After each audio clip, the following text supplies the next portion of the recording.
नमस्ते प्रणाम। हम आप लोगन के छोट भाई सिंगर गोपी सिंह राजपूत रउआ लोगन के सादर प्रणाम करतानी। और ये वीडियो में एगो गाना सुनाए वाला बानी। उम्मीद बा कि आप लोगन की गाना बहुते ज़्यादा अच्छा लागी।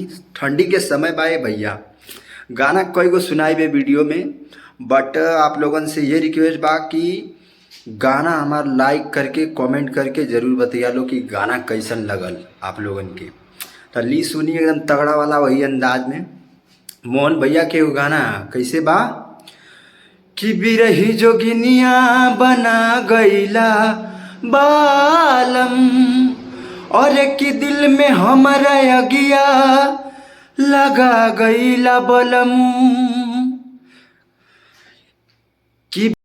कि बिरही जोगिनिया बना गईला बालम, और कि दिल में हमारा अगिया लगा गईला बलमू। आकि हमसे मुँह मोड़ के अकेले घर छोड़ के जियत जी हमके मुआ गईला बलमू। ए भाव में कहतिया, कैसे कहतिया औरतिया, गवना करा के राजा चल गईला बहरमा, असैया अइबा ना तो हमहू चल जाइब नैहरवा। ए हो कि गवना करा के राजा चल गईला बहरमा, अइबा ना तो सैया हमहू चल जाइब नैहरवा। कि तोहर आइल नइखे खाए रोटी भात के, बुझत नइखो हमरा बात के।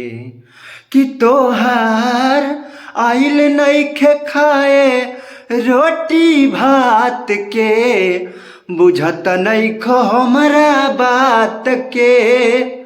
कि तोहर आइल नइखे खाए रोटी भात के, बुझत नइखो हमरा बात के।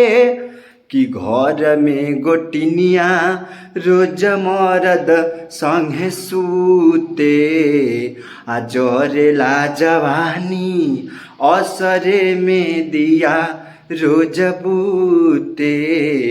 कि घर में गोटिनिया रोज मरद संगे सूते, आ जहरेला जवानी असरे में दिया बूते।